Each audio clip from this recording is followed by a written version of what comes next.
Samajwadi party के प्रमुख और उत्तर प्रदेश के पूर्व मुख्यमंत्री अखिलेश यादव ने नेपाल में बने हालात का जिक्र करते हुए कहा है कि एक पहलू को देखकर किसी नतीजे पर नहीं पहुंचा जा सकता। उन्होंने कहा कि जिस जनरेशन की बात हो रही है वे भी सोशल मीडिया पर प्रचार कर रहे थे। जी हां, अखिलेश यादव ने कहा कि सरकार की पहली प्राथमिकता हमारे पड़ोसी देश होने चाहिए। ये सरकार कई बार विदेश नीति के फ्रंट पर फेल हुई है।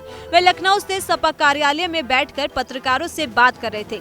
सपा प्रमुख ने आगे कहा कि आसपास के देशों में जनता आज सड़क पर दिखाई दे रही है। ऐसी वोट चोरी होगी तो शायद यहाँ पर भी दिखाई दे। उन्होंने ये भी कहा कि सुप्रीम कोर्ट ने समय समय पर निर्देश दिए हैं। ये हमें भरोसा है कि चुनाव आयोग उन निर्देशों का पालन करेगा और बीजेपी यानी भारतीय जनता पार्टी का जुगाड़ आयोग नहीं बनेगा। वहीं अखिलेश यादव ने कहा कि निष्पक्ष चुनाव हो, ये चुनाव आयोग की जिम्मेदारी है।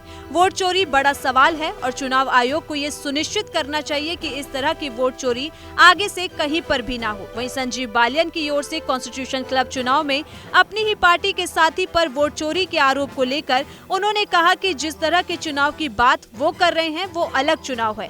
अखिलेश ने आरोप लगाया कि बीजेपी जब वोट चोरी से यहाँ नहीं जीत सकते थे तब अपनी जाति के लोगों को लगाकर रिवॉल्वर निकाल देते थे। ये पूरा देश जानता है। खुंदरकी के उपचुनाव में क्या जिलाधिकारी और पुलिस अधीक्षक को निर्देश नहीं दिए गए थे? रामपुर और मीरापुर उपचुनाव में क्या हुआ था?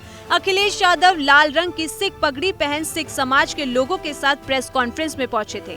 उन्होंने पगड़ी पहनाने के लिए सिख समाज के लोगों का धन्यवाद किया और कहा कि सरकार बनने पर हम उनकी ओर से दिए गए ज्ञापन में जिन विषयों का उल्लेख किया गया है उन पर विचार करेंगे। वहीं अखिलेश ने सिख समाज को राजनीतिक तौर पर भी सम्मान देने का वादा किया और कहा कि नेताजी मुलायम सिंह यादव ने भी कैबिनेट मंत्री बनाकर सिख समाज को सम्मानित करने का काम किया था। उन्होंने अपनी लाल रंग की सिख पगड़ी को लेकर कहा कि ये खुशी के मौके पर पहनाई जाती है। हम सरकार बनाने जा रहे थे। अखिलेश यादव ने कहा कि धार्मिक और आर्थिक से लेकर किसानी तक हर पहलू पर सपा सिख भाइयों के साथ खड़ी दिखाई देगी। सपा हर उस व्यक्ति के साथ रहेगी जो पीड़ित होगा। उन्होंने सिख समाज के शौर्य का उल्लेख करते हुए कहा कि इस समुदाय ने जितनी भी लड़ाइयाँ लड़ी हैं इनकी बहादुरी के चर्चे हर जगह हैं। इंग्लैंड हो या अमेरिका, सिख समाज के लोगों ने अपने टैलेंट से नया मुकाम बनाया है। हमारी सरकार बनी तो सिखों पर दर्ज एक एक मुकदमा वापस ले लिया जाएगा। और अखिलेश ने आगे कहा कि पंजाब में बाढ़ से जितना नुकसान हुआ है, लोगों की जान गई है, खेती का नुकसान हुआ है,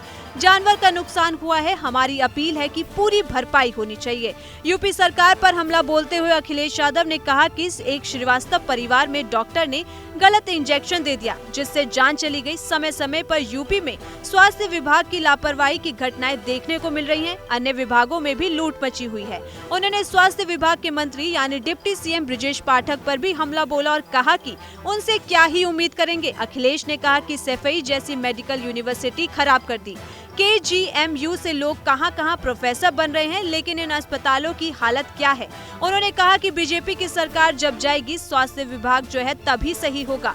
गाजीपुर में पुलिस की पिटाई से मौत और लाठीचार्ज पर अखिलेश ने प्रदेश सरकार को कटघरे में खड़ा करते हुए कहा कि बीजेपी की सरकार हिरासत में मौत का रिकॉर्ड बना रही है। उन्होंने कहा कि हिरासत में मौत की घटनाएं गुजरात के बाद सबसे ज्यादा उत्तर प्रदेश में हो रही हैं। उन्होंने कहा कि बीजेपी के लोगों को इस घटना के बाद दर्द समझ आया होगा और इस घटना के पीछे कौन है ये समझना होगा। यूपी में अपहरण और डिजिटल अरेस्ट के मामले भी अब बढ़ गए हैं। जी हां, सपा प्रमुख ने ABVP का नाम लिए बिना उनके कार्यकर्ताओं पर हुए लाठीचार्ज का भी उल्लेख किया और कहा कि अभी कुछ दिन पहले अखिल भारतीय वीडियो पिटाई देखा गया था। इसके बाद अंदर ही अंदर समझौते हुए सब जान गए हैं कि अंदर कुछ झगड़ा चल रहा है। उन्होंने कहा कि अभी तक लोग CM आवास पर जहर खा रहे हैं, आज भी खाया है। हमारा पार्टी कार्यालय भी नहीं बचा, सिस्टम को खराब किसने किया है? अखिलेश ने राहुल गांधी पर मंत्री दिनेश प्रताप सिंह की टिप्पणी को लेकर सवाल पर कहा कि वह कांग्रेस के साथ थे। उन्होंने कहा कि दिनेश प्रताप पहले हमारे साथ भी रहे हैं, तब ये ठेकेदार थे, ये खोखले लोग हैं, इसलिए इस तरह की भाषा का प्रयोग करते हैं।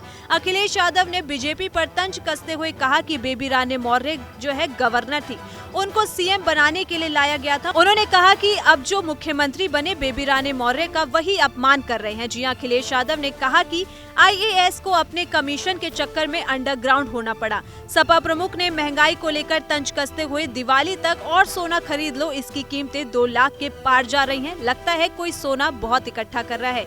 जी हाँ दोस्तों, आप अखिलेश यादव की बात से कितने सहमत हैं? कमेंट सेक्शन में अपनी राय जरूर दीजिए।